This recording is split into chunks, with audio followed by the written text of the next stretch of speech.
As Britain's spy row with Russia escalates, relations with Moscow hit a post-Cold War low. What will Brown's clash with Putin mean for the rest of the world? This is Inside Story.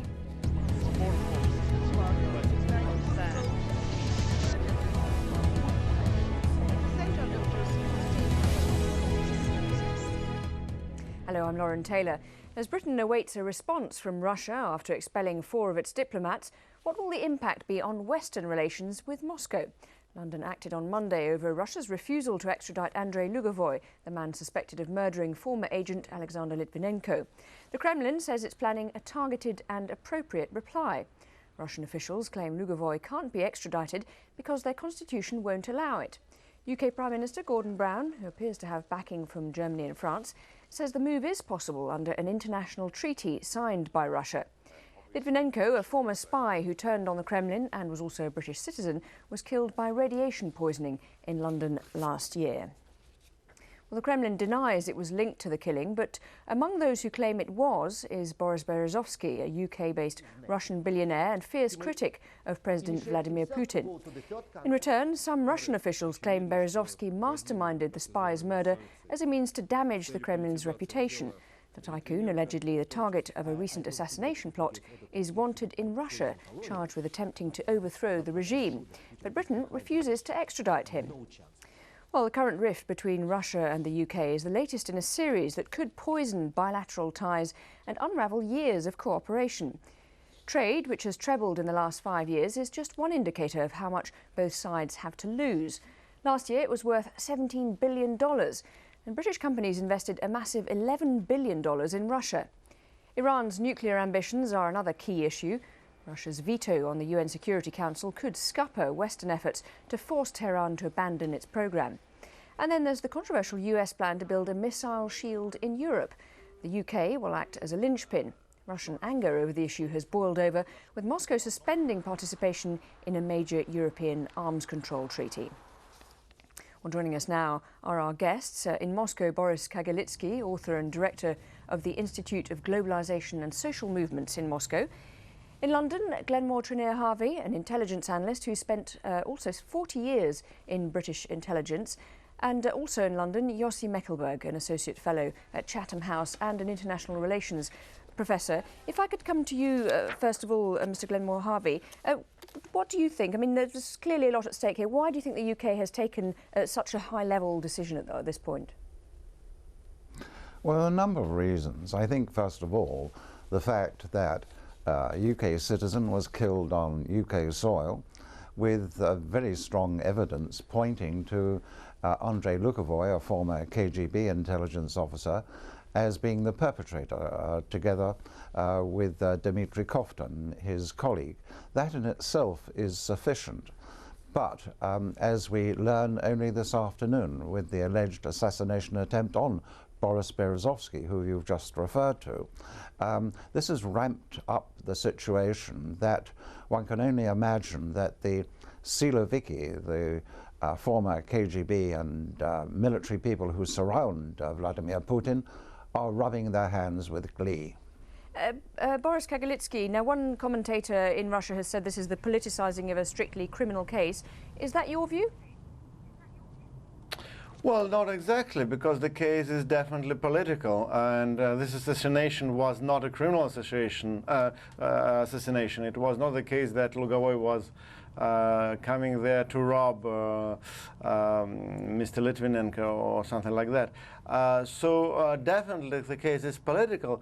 The problem, however, is that it is very hard for Moscow to find anything to please London in this situation, because not only is the issue of constitution involved, which is only part of the problem, but it's also the issue of security, because Mr. LUGOVOI is a person connected to Russian security agencies, and we can hardly imagine any country which is keen on extraditing its security and intelligence agents to another country. If I could bring you in, YOSSI MEKELBERG, is that the point, do you think, that it's a matter of security here, and that's why there's not a response at this point? There are a lot of issues involved here. We can see how an incident that involved a anything between criminality and internal security in one country, actually in a volatile international system, can actually develop into something completely different. And as you mentioned earlier in introductory remarks, relations between Britain and Russia involve so many different issues when it's between climate change and Kosovo and Middle East and Iran. And in this sense, it's developed well beyond the initial issue itself. And as we heard before, the heart of the matter, that a crime was committed on British soil, whoever is responsible for that. And the next question is for Britain is to find justice without creating an irreparable crisis with Russia, and vice versa in this sense. GLENMORE, TRENEAR-HARVEY, what do you think? Do you think they can repair the damage? Well, yes, anything that's broke can be fixed. But I just want to take whether your correspondent from Russia made a Freudian slip saying that LUGOVOI is a Russian intelligence officer. There are those who believe he might well be. We understand, though, he's a former KGB officer who was had his own security service. Well, to that extent, I would agree with you. I think it is, he remains loyal to the cause. But I think the important thing is you simply have to ask yourself, how can someone who moved across Europe, and behind him this trail of polonium-210, he has no credible excuse.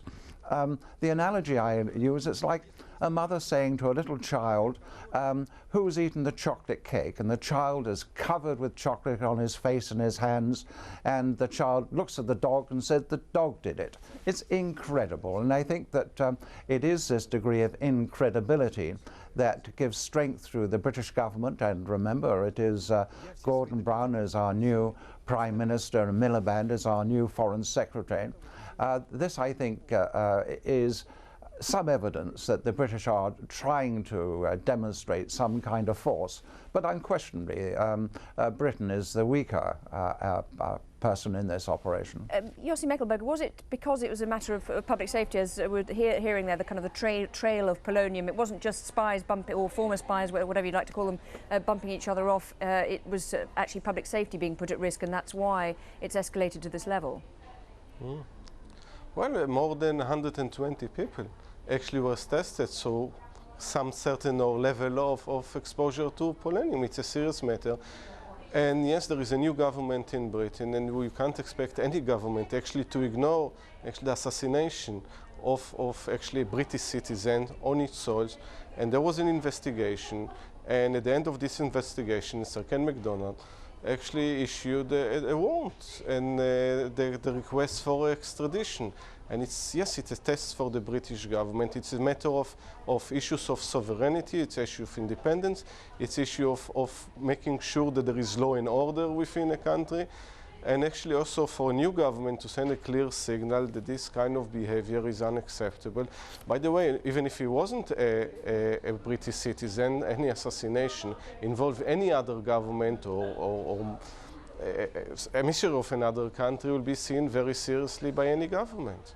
Boris KAGARLITSKY, is it about sending government sending particular signals? So presumably Vladimir Putin's government will be trying to work out what signal it needs to send next. Definitely, they need to send a signal, and I think that people in Kremlin are deeply unhappy with what's going on around this issue. But it really looks like a dead end, because they can hardly find what to say and what to do to ease the situation. I don't think that they are capable of making any serious concession on this issue without losing the face. And especially don't forget that this is the electoral year in Russia, and of course parliamentary elections are of very little significance in this country, but we shouldn't forget that the presidential elections are also looming, and we don't yet know who's going to be the next president or who's going to be the official Kremlin candidate. And it's also very clear from the bureaucratic perspective that people who are making decisions, they are just scared to look weak if they make some concessions or they make the decisions which could be proved to be not patriotic enough. they can well end up being in trouble. And why do you think that's all those reasons are why there is a delay in the official response? Well, this is exactly one of the reasons, because also whatever happens now, it'll be really the next president in Moscow to settle the issue and to somehow rebuild relations with Britain and with some other Western partners. And so far, I don't think that anybody is prepared to accept responsibility for any steps which can have long-term consequences. YOSSI Mekelberg, what do you think of that business of expecting responsibility for the decisions that are made? One Russian ambassador has said to Britain has said that it's important to lower the emotions, but London has to take the first step. What room for manoeuvre does London have at this point? I think both sides would like to resolve it without actually deepening the crisis, because a deeper crisis is good for neither country. So in this sense, is the expulsion of the 4 diplomats. It's a serious action by the British government, but one that, you know, if the Russians are not overreacting to that, can actually settle. But the question is, if they're actually going to address the issue itself, what to do with Mr. LUGOVOI.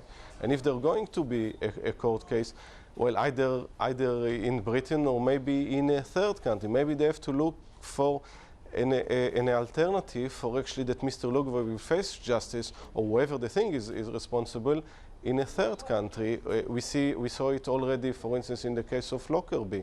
So yes, there are domestic issues, there are international issues, but at the end of the matter, it's about also how the person that the British justice system believes is responsible for that will face justice. Okay, you mentioned the international issues there. Time for a short break for us, but when we come back, we'll be asking, could Russia sustain a long-term standoff with the West? Do stay with us.